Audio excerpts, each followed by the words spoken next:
Hola, ¿qué tal? Bienvenidos a Intermediate Portuguese, el único podcast que te ayuda a hablar portugués como lo haces en tu lengua materna. Soy Eli y vengo desde la hermosa Salvador, Bahía, y por alguna extraña razón está lloviendo, pero hace calor. Y después de escuchar este episodio, estarás bien equipado o equipada para discutir tu escritura y recibir críticas en portugués brasileño. So I'm not going to speak Spanish, but I love this language because it's very, very close to Portuguese. And as I said, after listening to this episode, you'll be well equipped to discuss your writing in Portuguese, in addition to talking about some punctuation marks and stuff like that, and also some criticism. You'll be able to receive that. And did you know that we have a learning guide that accompanies every episode that we publish or that we have published since episode 110? Yeah, we do. And in each episode, we have a full transcript. But it's not only that, it also includes a vocabulary list, a glossary. We include also extra work. For example, we have some comprehension exercises there and also cultural notes that will help you navigate your stay in Brazil or in your life if you live with a Brazilian as a friend, as a husband or wife, or in however capacity this person lives in your life. And if you want to get that, and also more, because we also have our community forum where you can ask questions and get answers by me and other native speakers, go to guide.intermediateportuguese.com. You first have to take a look at the guide so you see whether this is really what you need. So, without further ado, vambora começar.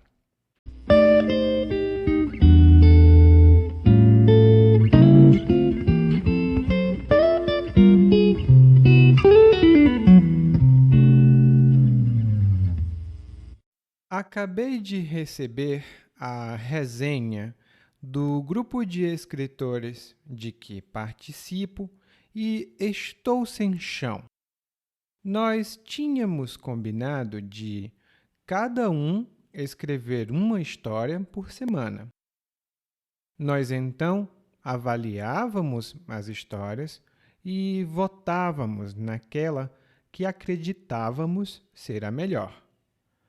As 3 mais bem votadas iam para a final e, depois dessa eliminatória, tínhamos a vencedora.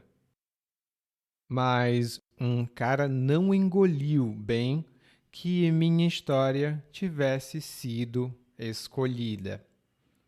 Primeiro, ele me enviou o meu texto com várias marcas de correção. Ele sublinhou e colocou em negrito vários adjetivos. Disse que os adjetivos são a praga do mau escritor. Ainda caí na besteira de tentar defender meu texto. Disse que era só um rascunho, que ainda ia passar por revisões depois de todas as avaliações, mas não deu pé. Ele tinha mesmo encasquetado que ia me detonar. Claro, uns colegas me defenderam. Compararam o meu texto com o de outros escritores e disseram que a contagem de adjetivos não era muito diferente.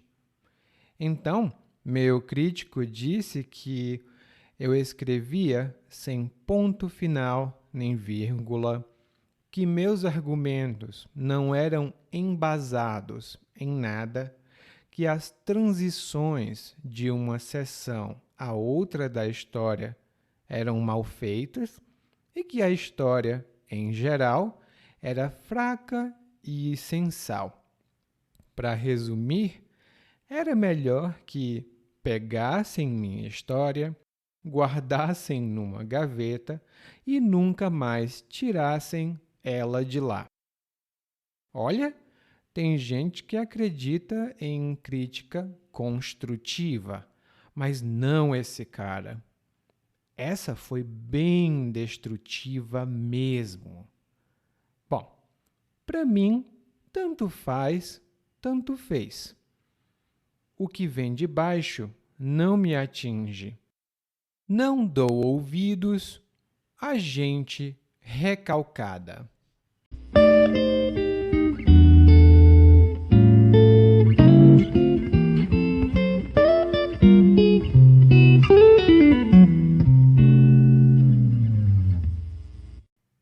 Bom, hoje o narrador nos traz uma história um pouco comum para quem foi para a escola. Se você precisou escrever qualquer coisa na sua vida, você provavelmente precisou lidar com críticas. E é justamente disso que o narrador está falando agora. Ele diz que acabou de receber a resenha do grupo de escritores de que ele participa e ele está sem chão. A primeira expressão é a resenha. E a resenha é uma avaliação crítica, é uma avaliação muito detalhada de um texto, de uma peça de teatro ou até mesmo de um produto. Essa avaliação pode ser uma resenha. Por exemplo, eu sempre leio as resenhas dos livros antes de comprá-los. Eu sempre leio as resenhas dos livros antes de comprá-los. Às vezes eu faço isso. Se alguém me recomenda um livro, eu não preciso de resenhas. Mas quando eu compro um livro na Amazon, por exemplo, eu sempre leio as resenhas. Então, quando o narrador leu a resenha da história que ele escreveu, ele ficou sem chão. Ele ficou sem chão. Ele diz: estou sem chão. E quando nós dizemos estar sem chão ou ficar sem chão, significa que alguma informação ou algum acontecimento nos fez ficar desorientados ou completamente perdidos sem saber o que fazer. Por exemplo, depois do divórcio, o Paulo ficou sem chão. Bebe o dia todo, fica toda a noite acordado e não quer mais trabalhar. Ele ficou sem chão. Depois do divórcio. Tem uma música muito famosa aqui no Brasil. Ela é um pouco antiga, 1970 talvez, que se chama Meu Mundo Caiu. Ela vai estar na descrição desse episódio. Se você quiser conhecê-la, é uma música muito boa e interessante também de uma mulher que ficou sem chão. Bom, em seguida, o narrador conta que tipo de grupo de escritores ele participava, né? Ele conta aqui que era como uma competição. Todos escreviam, todos decidiam qual era a melhor história. Depois, eles comparavam as 3 melhores e tinha um processo eliminatório. E depois, eles tinham a história vencedora. E eliminatória é uma etapa, é um ponto numa competição em que quem perde sai. Quem perde não está mais participando da competição. Por exemplo, ai, que tristeza! A seleção brasileira perdeu nas eliminatórias. A seleção brasileira perdeu nas eliminatórias. A seleção brasileira é o time de futebol nacional que joga nas Copas do Mundo. Bom, e aparentemente o nosso narrador foi muito bem, porque a história dele foi escolhida como vencedora. Ela foi considerada vencedora, ou seja, ela ganhou a competição. Mas teve uma pessoa que não aceitou muito bem. A expressão que o narrador utiliza é: um cara não engoliu bem que minha história tivesse sido escolhida. E engolir ou engolir uma história significa acreditar e aceitar essa história ou esse argumento ou mesmo um comportamento. Por exemplo, olha, hoje é o seu aniversário. Eu não vou engolir essa história de que você não quer comemorar. Não tem essa. Você precisa comemorar. Eu não vou engolir essa história de que você não quer comemorar. Isso é modéstia. Inclusive, no guia de aprendizagem, eu tenho uma história muito famosa aqui no Brasil com essa palavra, engolir. Confira lá e aumente o seu conhecimento da cultura brasileira. Bom, tudo bem. O cara não engoliu. Tem gente que não engole, né? Tem gente que não aceita. Mas o que ele fez depois disso? Bom, o cara fez muita coisa com o texto do narrador. Ele enviou o texto para o narrador e ele sublinhou e colocou em negrito vários adjetivos. E aqui nós temos duas palavras muito boas e muito úteis também, porque nós utilizamos as palavras e nós também fazemos o que elas descrevem. A primeira palavra é sublinhar. Sublinhar. E sublinhar significa fazer uma linha embaixo da palavra ou embaixo de uma frase para destacá-la, para chamar a atenção. Por exemplo, você vai ler o texto e sublinhar todas as palavras que você não conhece. Depois, olhe no dicionário o que essas palavras significam. Você vai ler o texto e sublinhar todas as palavras que você não conhece.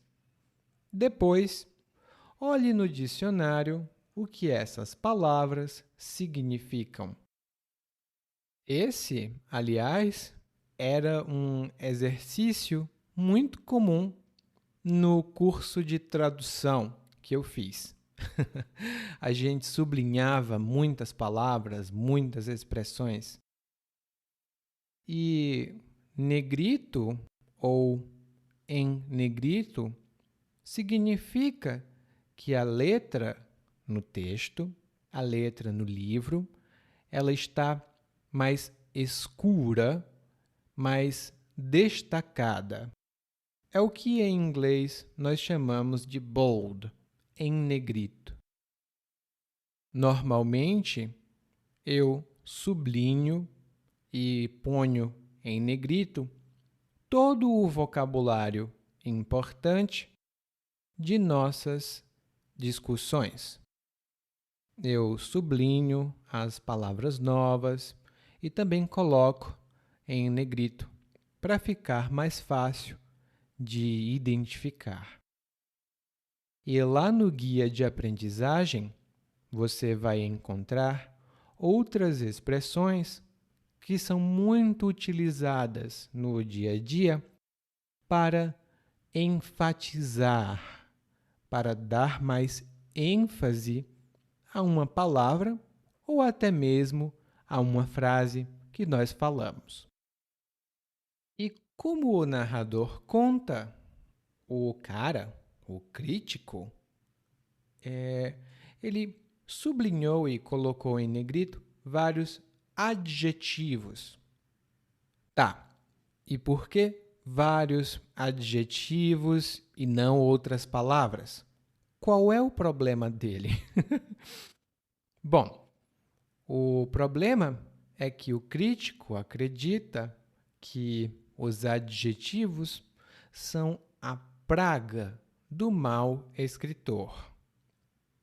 Os adjetivos são a praga do mau escritor. Ou seja, o escritor que usa muito adjetivo não é um bom escritor, de acordo com esse crítico. E a palavra importante aqui é praga. Praga, normalmente, são animaizinhos ou insetos que se multiplicam, que se reproduzem muito rapidamente e podem causar problemas. Dois exemplos de pragas muito comuns aqui no Brasil são ratos e baratas. Mas a gente tem muita praga aqui no Brasil. Tem rato, barata, gafanhoto, formiga. Tudo isso pode ser praga. E praga também é um insulto. Quando você não gosta de alguém, você diz: sai daqui, praga. Sai daqui, praga. É um insulto muito comum. E um exemplo da palavra praga, nós precisamos ligar para a empresa de controle de pragas porque está tendo uma infestação de ratos na nossa casa. Nós precisamos ligar para uma empresa de controle de pragas porque está tendo uma infestação de ratos na nossa casa. Não é nada legal quando isso acontece. Cuidado, hein? E o narrador em seguida diz que caiu na besteira de tentar defender o texto dele. E cair na besteira de blá blá blá significa agir sem pensar e fazer alguma coisa da qual você se arrepende. Uma coisa provavelmente não muito legal que você não gostou de ter feito. Por exemplo, eu tenho problemas com azia, mas eu caí na besteira de beber cerveja. Agora, O meu estômago está pegando fogo. Eu tenho problema com azia, mas eu caí na besteira de tomar cerveja. Eu estou com muita queimação no estômago. Essa é uma expressão muito informal. Cair na besteira de blá blá blá. Ah, e eu posso contar para você uma historinha que aconteceu comigo. Aqui no Brasil tem uma empresa muito famosa porque os produtos dela são de péssima qualidade. Eu não posso dizer o nome da empresa, mas ela foi muito popular. E todos diziam: não compre, os produtos não são bons, não compre. Bom, eu caí na besteira de comprar um computador dessa empresa porque estava muito barato, né? Não custava muito. O computador parou de funcionar depois de uma semana. Eu caí na besteira de comprar um produto que não valeu a pena. Tá, o narrador caiu na besteira de defender o próprio texto. E quais foram os argumentos do narrador? O narrador disse que era só um rascunho, que era uma versão preliminar, que era uma versão inicial. Ainda não era o texto final. E o rascunho é qualquer versão de qualquer coisa, em geral, um plano ou um texto, que não é a versão final. Por exemplo, eu escrevi o primeiro rascunho do meu artigo. Agora vou revisá-lo e depois vou ficar com a versão final. Eu escrevi o rascunho do meu artigo. Eu vou revisá-lo e depois vou ficar com a versão final. Rascunho tem outros significados bem informais e eles estão no guia de aprendizagem. Bom, e o argumento? Funcionou? Não, não funcionou. O narrador diz aqui que ele tentou defender, ele tentou, mas não deu pé. E dar pé significa ser possível, ser possível de fazer alguma coisa. Por exemplo, eu queria fazer uma festa com minha família, mas agora, na pandemia, não vai dar pé. Não vai dar pé fazer uma festa com a família na pandemia. Não é muito seguro. Então, não vai dar pé fazer a festa. Pé, inclusive, é uma palavra que aparece em muitas outras expressões idiomáticas e algumas expressões comuns estão lá no guia de aprendizagem. E a minha pergunta é: por que não deu pé? Qual foi o problema? O problema foi que o crítico encasquetou que ia detonar o narrador. Aqui nós temos duas palavras muito informais. A primeira palavra é encasquetar. Geralmente, você se encasqueta com alguma coisa ou você encasqueta com alguma coisa. Ou então, você encasqueta alguma coisa. E Todos significam que você coloca uma ideia na cabeça e essa ideia se transforma numa ideia fixa, numa obsessão. Você não consegue pensar noutra coisa. Por exemplo, a Paula agora encasquetou que vai ficar milionária e está trabalhando 17 horas por dia. Ai, ai, ai, coitada! A Paula agora encasquetou que vai ficar milionária e está trabalhando 17 horas por dia. Ai, ai, ai, coitada! Normalmente, quando você se encasqueta com alguma coisa, é uma coisa que não parece muito razoável.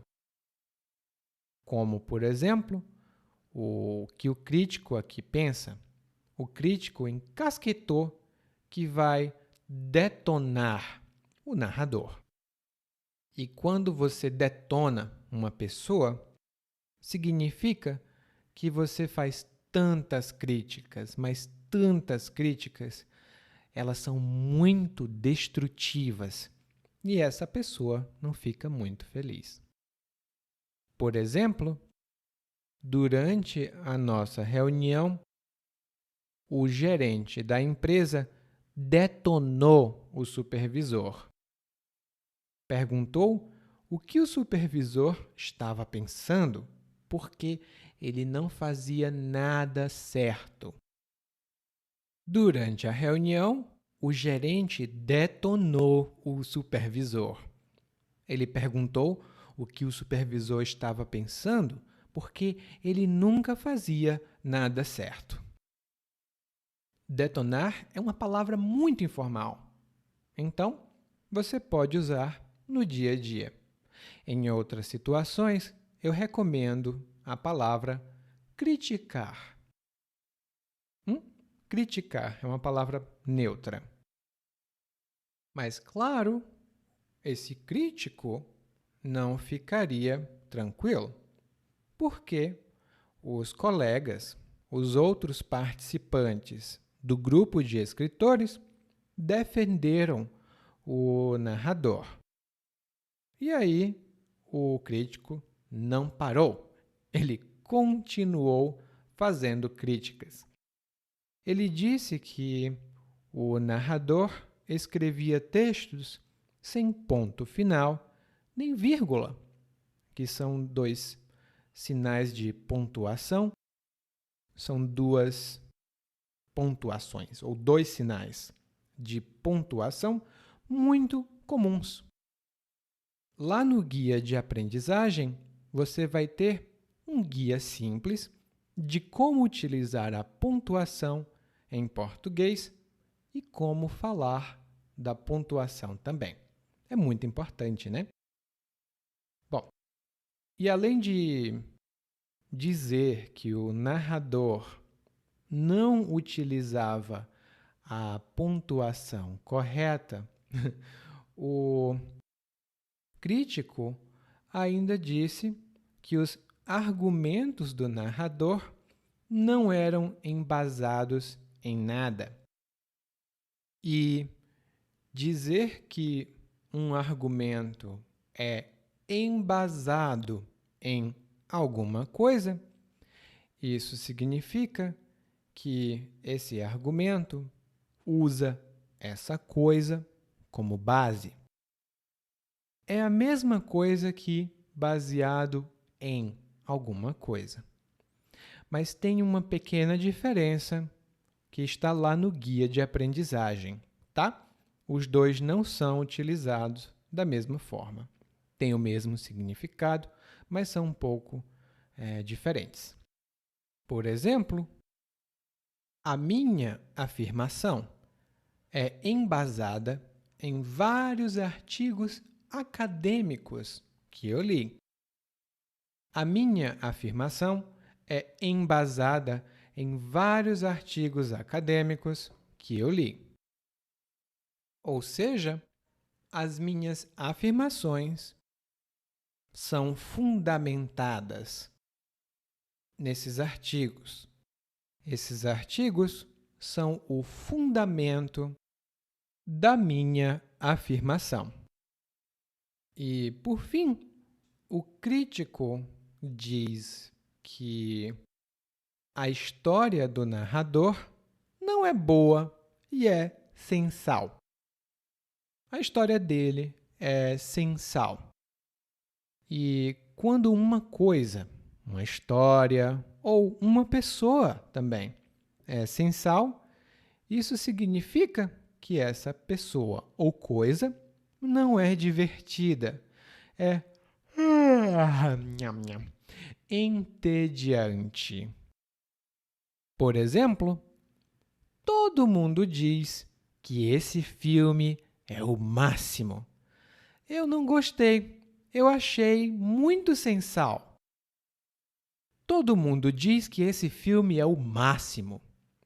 Eu não gostei, eu achei muito sem sal.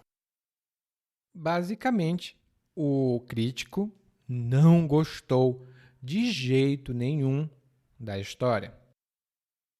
E o narrador termina dizendo que tem gente que acredita em crítica construtiva, mas não essa pessoa, esse crítico.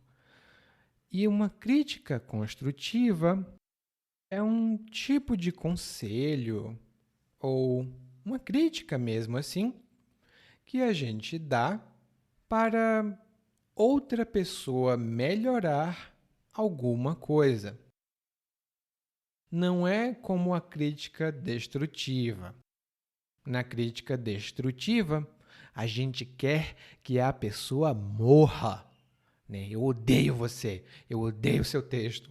Mas na crítica construtiva, a gente diz: olha, eu acho que você pode melhorar esse ponto assim, assim e assim. Já está muito bom, mas pode ficar melhor. Essa é uma crítica construtiva. E aí o narrador diz: foi uma crítica muito destrutiva, mas para mim tanto faz, tanto fez. E essa expressão, tanto faz, tanto fez, ou tanto fez, tanto faz, ou tanto faz como tanto fez, tanto faz como tanto fez, são variações, mas todas significam não faz diferença, não importa. Por exemplo, me perguntaram se eu queria comer sushi ou sashimi. Para mim, tanto faz. Eu quero comer. Me perguntaram se eu queria comer sushi ou sashimi. Para mim, tanto faz. Eu quero é comer. E aí, em seguida, o narrador utiliza uma expressão, aliás, duas expressões muito informais. A primeira é: o que vem de baixo não me atinge. O que vem de baixo não me atinge. E essa é uma expressão fixa, ela nunca muda. O que vem de baixo não me atinge.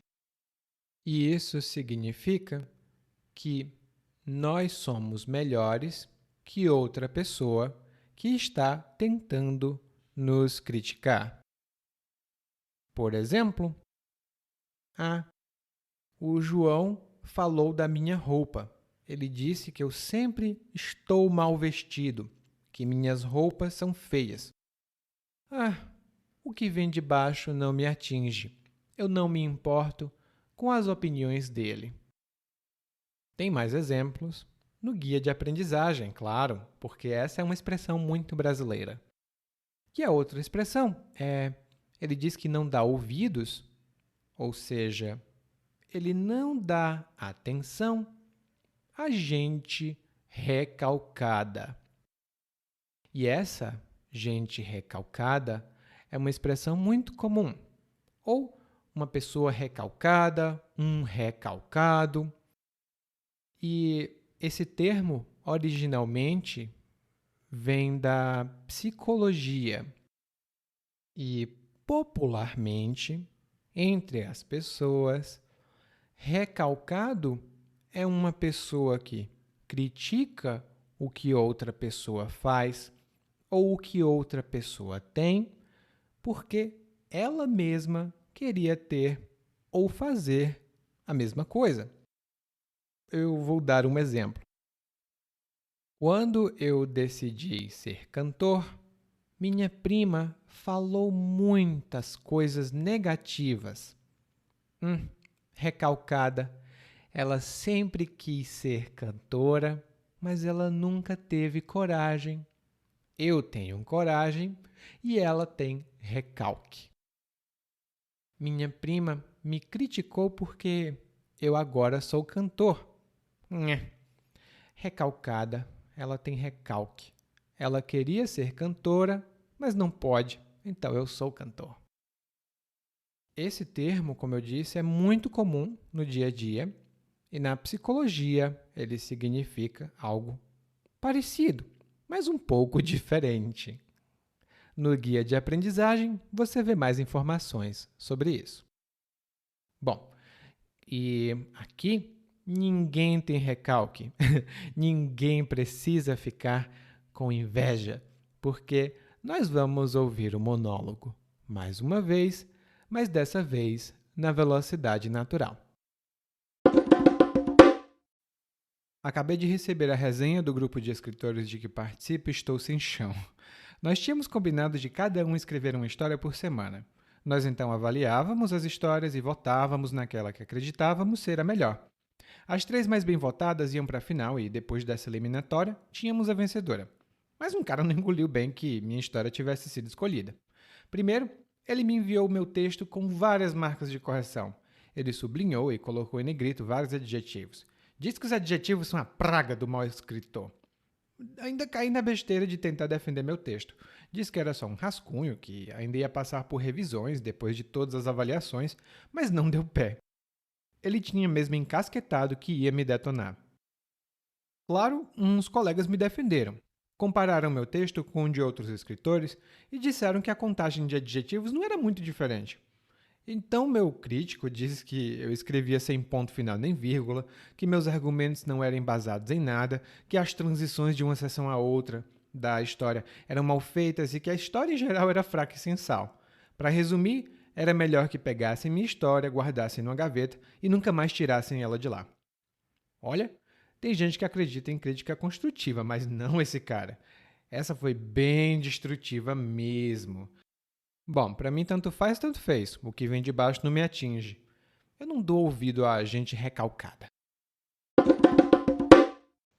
Oi, se você ouviu esse podcast até aqui, significa que você pode entender português muito bem. E se você já quer melhorar o seu português, você pode ir para guide.intermediateportuguese.com. guide.intermediateportuguese.com.